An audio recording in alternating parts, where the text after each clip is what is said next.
आप देख रहे हैं इस वक्त आज का मुद्दा।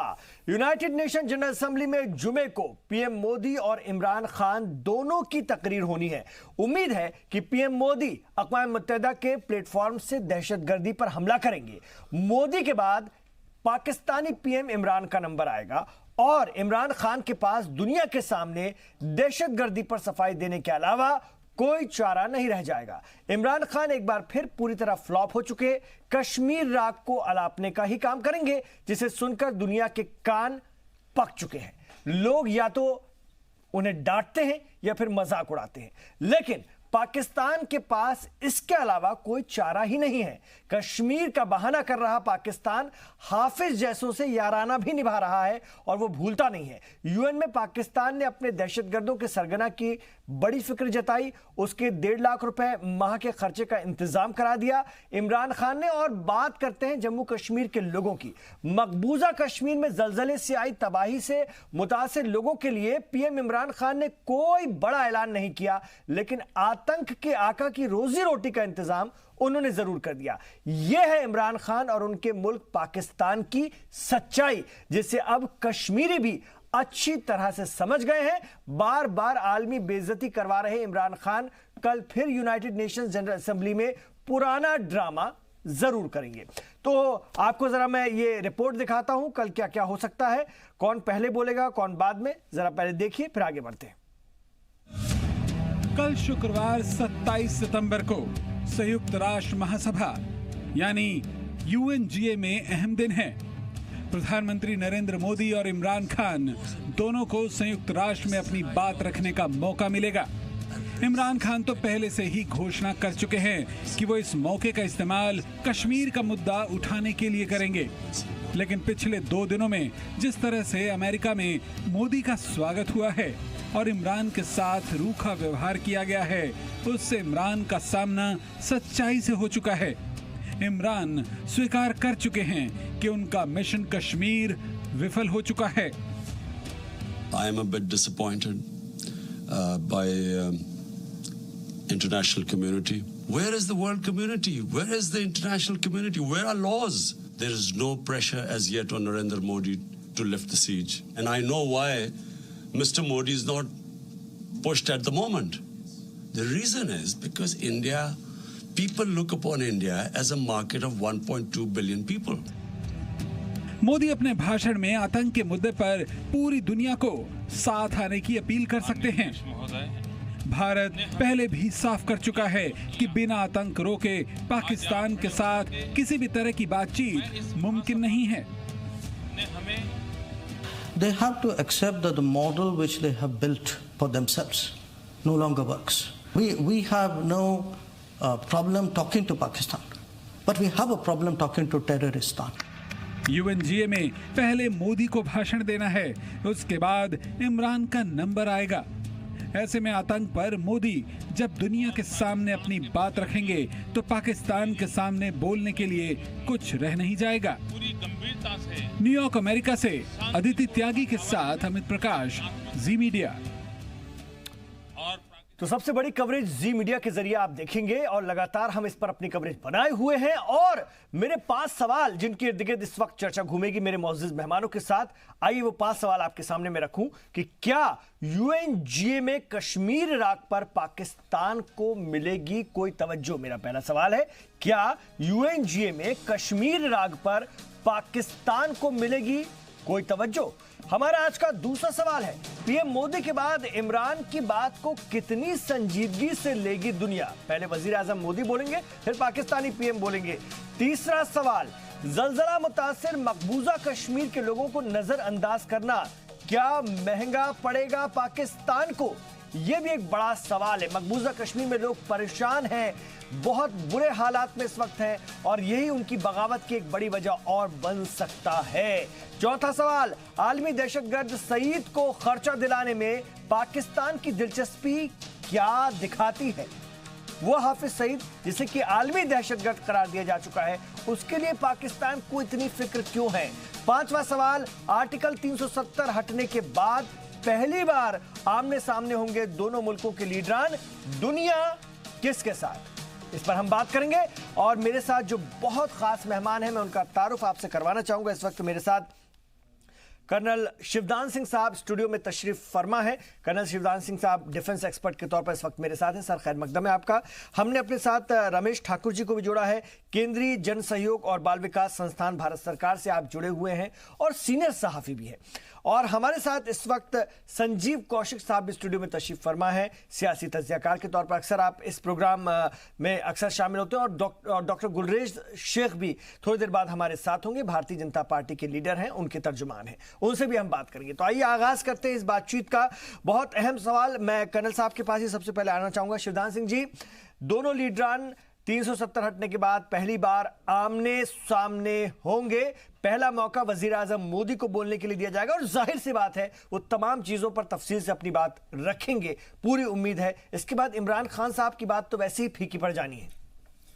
देखिए, पूरा विश्व, पूरा दुनिया इस बात को जानती है कि कश्मीर का विलय भारत में एक निश्चित प्रक्रिया के द्वारा हुआ है। जी, अंग्रेजों ने जो गाइडलाइन सेट की थी इंडिपेंडेंस के टाइम पर कि किस प्रक्रिया से जो रियासतें थी, जो 544 रियासतें थी पूरे देश में, जी, वो किस तरह से भारत या पाकिस्तान में अपना विलय करेंगी। जी, उन्होंने उसी प्रक्रिया के हिसाब से कश्मीर के जो राजा थे उस वक्त हरि सिंह, उन्होंने अपनी विलिंगनेस भारत में विलय होने के लिए दी और उसके बाद में कश्मीर का, जम्मू कश्मीर राज्य का भारत में विलय हुआ। जो ये इसको आज पाक ऑक्युपाइड कश्मीर बोलते हैं, पाक ऑक्युपाइड कश्मीर पाकिस्तान के द्वारा हमारे कश्मीर का हिस्सा चुराया हुआ हिस्सा है और जो यदि उस वक्त सीजफायर ना होती तो आज ये पूरा का पूरा भारत में होता। जी। तो इस वजह से पूरा विश्व जानता है कि पाकिस्तान का जो स्टैंड है कश्मीर के ऊपर वो सरासर गलत है और एक तरह से दूसरे की जो देश को हड़पने वाला है। जी। तो इसलिए पहले से ही विश्व का कोई भी राज्य, कोई भी देश इमरान को या किसी भी पाकिस्तान के रूलर को आज तक किसी ने सपोर्ट नहीं किया है कश्मीर के मामले में। जी। और अभी भी जब धारा 370 हटी है तो पूरे विश्व ने माना है कि यह भारत का अंदरूनी मामला है। भारत ने एक निश्चित प्रक्रिया, एक निश्चित कायदा कानून के द्वारा 370 को हटाया है। तो पाकिस्तान ने खूब अपना राग अलाप करके देख लिया है, उसको किसी भी देश। और सर, यही इमरान खान अभी 14 अगस्त को कश्मीर में, मकबूजा कश्मीर में जाकर के मुजफ्फराबाद में बड़े दहाड़ रहे थे कि कूच करना है, एलओसी पर कूच करना है। मैं आपको बताऊंगा कब कूच करना है। और आज जब वहां पर विपदा आई है, जलजले से लोग परेशान हैं, तो ये वहां पर से भी कोई ऐलान नहीं कर रहे हैं या उनकी हुकूमत कोई बहुत बड़े कदम उठाती नहीं दिख रही है। ये आगे बगावत का सबब बनेगी। देखिए, 1947 से जब से इन्होंने पीओके पर कब्जा किया है तब से आज तक इन्होंने पीओके को वो दर्जा दिया ही नहीं है जो एक पाकिस्तान के दूसरे राज्यों को मिला हुआ है। इन्होंने हमेशा पीओके को सेकंड रेट सिटीजन माना है। 1949 से इन्होंने पीओके में हालांकि नाम के लिए एक सरकार भी बना रखी है, वहां का प्रेसिडेंट भी बना रखा है, पर उनके ऊपर कंट्रोल करने के लिए पाकिस्तानी सरकार का एक मिनिस्टर होता है जो हर सारी ताकतें उसके हाथ में होती हैं।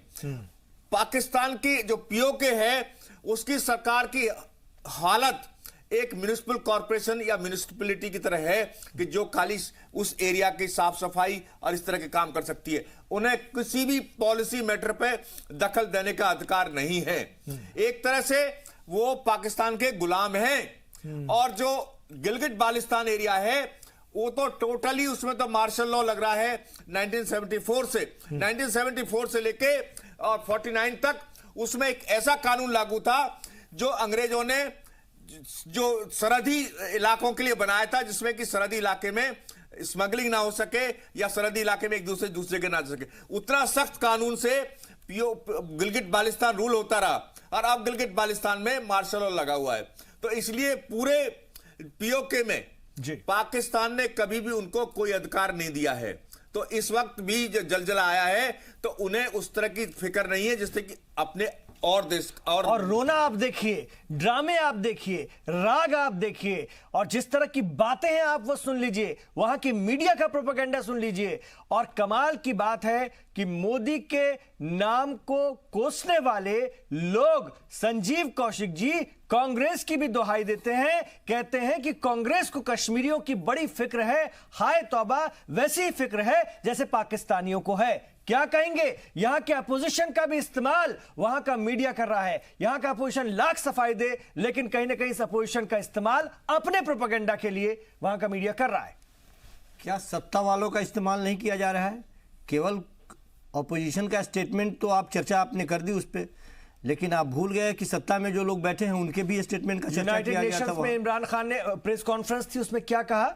उसमें क्या कहा आपने भी सुना? इमरान खान कि हमें कश्मीरियों की फिक्र है। इसी तरह कांग्रेस को भी कश्मीरियों की फिक्र है। हम लोग सब एक जैसा सोचते हैं। आपने सुना है इस बात को? इमरान खान यदि किसी स्टेटमेंट को या किसी बात को यदि कोट करते हैं तो उसके वजह से भारत में बैठी विपक्षी पार्टियां भी आपसे बात न करें और कोई चर्चा न करे, अपने देश के बारे में कोई चिंता न करे, कोई स्टेटमेंट ना दे। मैं ये कह रहा हूं कि कल प्रधानमंत्री यदि उस मंच पे जा रहे हैं, निश्चित तौर पे बड़े मजबूती के साथ, अभी तक जिस तरह की जो देखने में नतीजे जो सामने आए हैं, जितने मजबूती के साथ उन्होंने रखा है वो रखेंगे। पाकिस्तान की मजबूरी है, वो रोता फिरता हर स्टेज पे जाएगा और रोता फिरता फिर पिटता हुआ वापस भी आएगा। पाकिस्तान के साथ तो कोई है नहीं, सारे लोग समझ रहे हैं। लेकिन जिस तरह से पाकिस्तान को आपने एक ऊर्जा दे दी है, हर जगह पाकिस्तान को एक बार मुंह उठा के कुछ बोलने की जो आपने अवसर, बोलने का अवसर जो दे दिया है, क्यों ऊर्जा? वो कम से कम मैं वही कह रहा हूं, वो कम से कम स्थिति तो आपने पैदा कर दी है। किसने? आज पाकिस्तान यदि लगातार सुर्खियों में है, चर्चा में है, तो किस वजह से है? ये चर्चा में रहने का कारण तो आपने दिया है ना।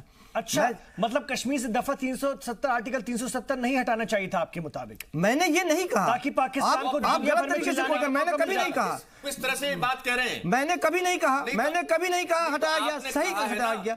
मैं ये कह रहा हूं, मेरी पूरी बात तो सुन लीजिए। मैं ये कह रहा हूं कि जो हटाने के तौर तरीके थे उस पर निश्चित रूप से मैं प्रश्न चिन्ह पहले भी मैंने खड़ा किया है और अभी भी मैं खड़ा कर रहा हूं कि एक स्वस्थ लोकतंत्र में जिस तरीके से उसको हटाया क्या गया, उसके पावर जिस तरह से कम किए गए, तो वो सलीका सही नहीं है। मैं बार बार कह रहा हूं कि कश्मीर के हालात अभी भी जो आप बता रहे हैं वो बेहतर नहीं है। मैं अभी भी कह रहा हूं जी, लोकतंत्र में पार्लियामेंट सबसे सुप्रीम है जी। बिल्कुल। तो पार्लियामेंट में इसको अप्रूव कराया कि नहीं कराया? नहीं कराया। मैं आपसे सवाल कर रहा हूं कि आप एक बात मुझे बताएं, 3/4 बहुमत से वहां जो लोग थे या अभी भी नजरबंद हैं जिनको कैद करके रखा गया था, वो कहां से आए थे? आसमान से आए थे या इसी डेमोक्रेसी में जीते हुए चुनाव करके लाया गया था उनको? जो पिछले 70 साल से एक राज्य को आपने ऐसा मौका दे रखा था पाकिस्तान को कि 370 की वजह से बाहर से कोई जाए नहीं वहां पर, और ऐसे कानून बना रखे थे जिनसे सेंटर का कोई कानून लागू नहीं हो रहा था। आपको पता है अरे साहब, जिस तरीके से हटाया गया वो तरीका तो पूर्ववर्ती सरकार भी चाहती तो हटाती ना, तो क्यों नहीं किया? जिस नहीं, वो सही नहीं है। मैं इसी का तो विरोध कर रहा हूं कि ये सही नहीं है तरीका। क्यों नहीं किया? क्यों तरीका से बनाकर रखी? गलती जो थी उसको सुधारा गया और एक तरह से पाकिस्तान को नहीं था। डिबेट अपने रास्ते से भटक रही है। नहीं, डिबेट भटक नहीं रही है। इन्होंने जो फंसाया है, जो बात करने की कोशिश कर रहे हैं, उसको क्लियर करना बहुत जरूरी है। मैं बहुत क्लियर कह रहा हूं कि जिस तरीके की बात मैं कर रहा हूं, बार-बार कह रहा हूं कि वो तरीका सही नहीं था। जुड़ गए हमारे साथ गुलेश शेख साहब। ये कह रहे हैं, संजीव जी कह रहे हैं कि आपने तरीका गलत अपनाया। पूर्ववर्ती सरकारें चाहती तो कब का इस तरीके से हटा सकती थी। इनको तरीके पर एतराज है। हमारी तूती बोल रही है पूरी दुनिया में, इनको तरीके पर एतराज है। देखिए, इनको एतराज होने दीजिए, इनसे तो पूरे हिंदुस्तान को एतराज है आज के समय में। और यदि पूर्ववर्ती सरकारें सही चलती तो ये सब समस्याएं नहीं होती। आप ही ने तो समस्याओं को पैदा किया था, हम तो उसका निदान कर रहे हैं। आपका काम है सर गंदगी फैलाना। हम तो सफाई कर्मी हैं, हम सफाई करेंगे और हमको प्राउड फील करते हैं। हम इस देश में यदि सफाई करते हैं तो हम तो सफाई कर्मी हैं, हम कर रहे हैं अपना कार्य। आप किसकी सफाई कर रहे हैं? 1.5-2 महीने हो गए, वहां की स्थिति जिस तरह की जस की तस बनी हुई है, कहीं कोई नहीं। एक मिनट इमरान भाई, मैं थोड़ा सा इनसे अनुरोध करूंगा कि आप एक काम करें, कल सुबह की टिकट ले श्रीनगर की। दिल्ली से श्रीनगर की फ्लाइटें चल रही हैं, आप जाकर देखें। अभी मेरे दोस्त लौट कर आए हैं, वो कह रहे हैं कि कोई समस्या नहीं है सिक्योरिटी की, वे पूरा श्रीनगर घूम कर आए हैं। तो ये जो टेलीविजन पर इतना मुंह चलाने से कोई अर्थ नहीं निकलता, कोई लाभ नहीं होना। आप एक काम करें, आप जाएं, आप जाके देखें और फिर अपनी आप बीती बताएं आकर नहीं, आपको क्या लगता है कि केवल यहाँ बैठ के मैं बोल रहा हूँ कि वहाँ की स्थिति बेहतर नहीं है, और आपके बताने भर से केवल मैं मान जाऊं कि नहीं सारी स्थितियां वहां पे बेहतर है? सर आप मुझे बताएं, आप कश्मीर होकर आए क्या? नहीं, कश्मीर, हर एक आदमी जो कश्मीर के बारे में जानता है या जानना चाहता है वो कश्मीर जाके नहीं देख रहा है। कश्मीर को देखने का अपना एक नजरिया है, हम भी देख रहे हैं ना कश्मीर के बारे में, हमें भी जानकारी मिल रही है, हम यदि इच्छुक होंगे तो हमें जानकारियां मिलेंगी। Situation is normalised. देखिए जल्दी जवाब दीजिए, फिर रमेश जी के पास जाऊंगा। दुकानें बंद हैं, जो सुरक्षा के बंदोबस्त है, लेकिन वहां पर कोई भी समस्या नहीं है। धीरे धीरे जो जनजीवन है वो सामान्य होता जा रहा है। गुणेश जी आपके पास आ रहा हूं। कनन साहब, आप चीजों को बहुत जमीनी सतह पर समझते हैं। देखिए, मैं आपको असलियत बता रहा हूं कश्मीर की, जो मैंने अपने आप देखी है। इस वक्त पाकिस्तान के जो एजेंट्स हैं वो स्थिति को इस तरह दिखाने की कोशिश करेंगे, यदि ये रिस्ट्रिक्शन खत्म कर दी जाए कि देखिए वहां के लोग बड़े एजिटेटेड हैं और वहां के लोग, ये सब एक आर्टिफिशियल तरीके से स्टेज मैनेज शो करना चाहते हैं वो लोग। कौन एजेंट कौन है? एजेंट जो उनके एजेंट जो पाले हुए थे अलगाववादी, या जो पाकिस्तान के जो लोग वहां पर ऑलरेडी टेररिस्ट जो वहां घूम रहे थे, तो वो अंडरग्राउंड जो दो तरह के टेररिस्ट है, एक अंडरग्राउंड होते हैं, एक ओवरग्राउंड होते हैं। ओवरग्राउंड जितने भी अलगाववादी हैं कश्मीर में ऑपरेट कर रहे थे, वो ओवरग्राउंड एजेंट थे जो कि पाकिस्तान से पैसे लेते थे पत्थरबाजी कराने के और उर्दू हरकतें कराने के। यदि अब रेस्ट्रिक्शन है मीडिया की या दूसरी तरह की रेस्ट्रिक्शन है, तो वो केवल इसलिए है कि पाकिस्तान के संदेश उन तक ना पहुंच सके। अरे साहब, और उसके अलावा नाम बता रहे हैं, उसके अलावा ये शिक्षाएं हमें नहीं चाहिए, केवल उनको मिल जाएगी, इसलिए रिस्ट्रिक्शन है। ये कौन सा लॉजिक बता रहे हैं? जो नहीं हो रही हो, ठीक है, क्या कश्मीर में सेब नहीं टूट रहे हैं? कौन सा लॉजिक है? और हम तक किसी ने पहुंच रही है कि पड़ोसी मुल्क में पहुंच जाएगा। 4000 ऑपरेशन अस्पतालों में 5 अगस्त के बाद से हो चुके हैं, स्कूल खुल गए हैं, कुछ एक बहुत ही जो ज्यादा ऐसे हसास इलाके हैं उनको छोड़ करके। इसके अलावा बाजार खुले हुए हैं, दुकानें पूरी तरह से खुली हुई हैं। और क्या चाहिए? यही प्रोपेगेंडा पाकिस्तान कर रहा है, यहां की विपक्षी पार्टी कर रही है। वजीर आजम नरेंद्र मोदी जब पुख्तगी के साथ कल बताएंगे कश्मीर के हालात, तो यहां के लोगों का जो रद्दअमल आता है उससे ना कहीं इमरान खान को वही बात कहने का मौका मिल जाता है जो उस दिन वो प्रेस कॉन्फ्रेंस में कह रहे थे। रमेश जी, नहीं देखिए, जब 370 हटाई गई थी उसके 15-16 दिन तक वहां सख्तियां रही हैं, इसमें कोई दो राय नहीं है। वो तो होनी भी चाहिए, लेकिन पड़ा बिल्कुल, लेकिन तब से लेके हसास मसला था, तब से लेके अगर अब तक आप देखो तो स्थितियां वहां पे बिल्कुल अनुकूल हैं और स्थितियां वहां रहने लायक हैं, क्योंकि फोन, टेलीफोन, इंटरनेट वगैरह सारे खोल दिए गए, स्कूल खोल दिए गए हैं। वो बिल्कुल आपने सही कहा, जब किसी व्यवस्था को, बिगड़ी व्यवस्था को जब रिसॉल्व किया जाता है तो मुझे लग रहा है वो दिक्कतें तो देखो ऐसी होती हैं। और फिर बात आ जाती है राष्ट्र हित की। जब राष्ट्र को लेकर अगर कोई बड़ा मुद्दा उठाया जाता है तो मुझे लग रहा है कि एक हम सामान्य नागरिक होने के साथ हमें सरकार के साथ होना चाहिए, हमें उस व्यवस्था के साथ में होना चाहिए, ना कि जो पाकिस्तान में इस समय कश्मीर के लिए बोला जा रहा है, पूरी जमात के लिए बोला जा रहा है। अगर वही भाषा अगर हम लोग बोलते हैं तो उनमें और हम में कोई फर्क नहीं रह जाएगा।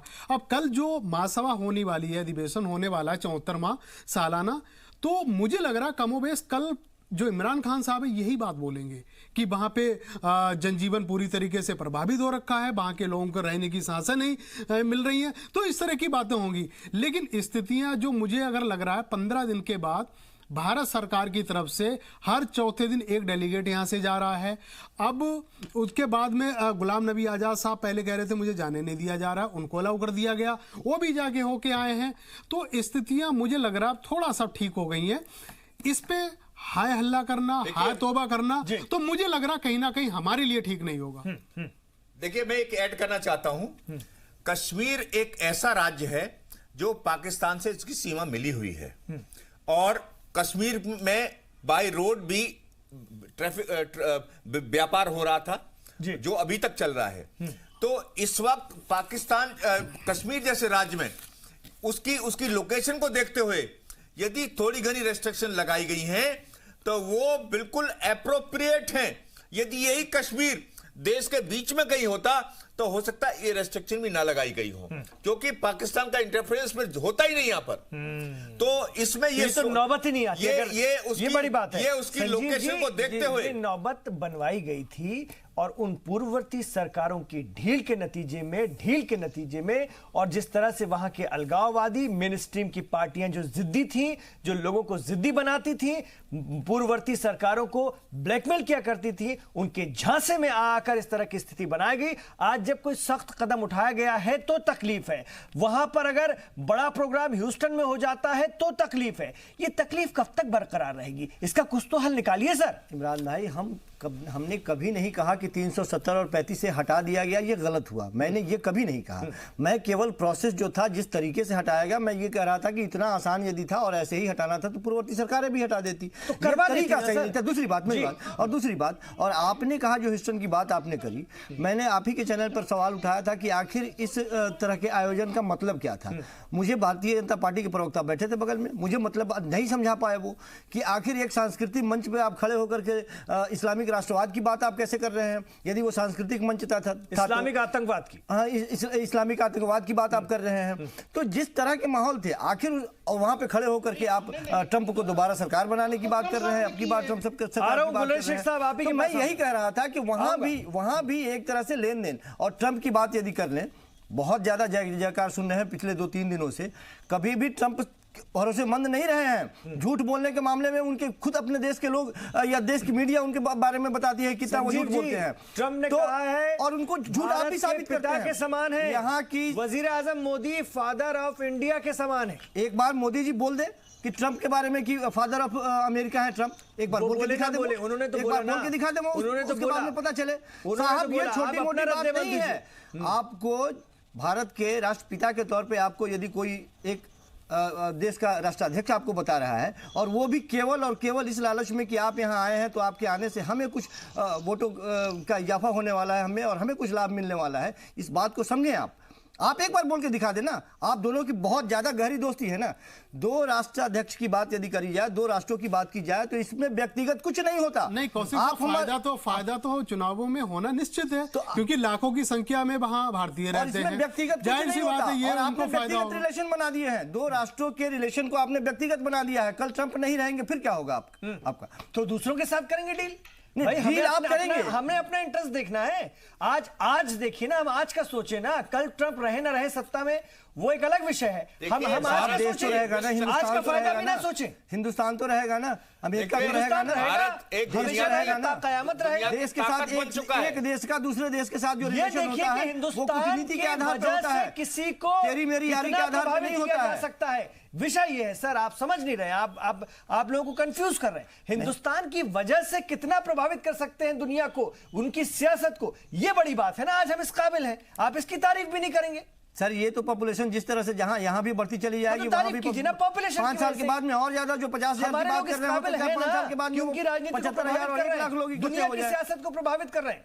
तो जहां पॉपुलेशन आपकी बढ़ जाती है, जहां आपकी आबादी बढ़ जाएगी, निश्चित रूप से प्रभावित करेंगे आप। देखिए, लेकिन आपने उस मंच का इस्तेमाल क्या किया? मैं बार यही सवाल उठा रहा हूं। आबादी की बात नहीं है, भारत की शक्ति इस वक्त पूरे दुनिया मान रहा है। खाली आबादी का कारण नहीं मान रहा है, आबादी तो बहुत से देशों की है। आ रहा हूं सर।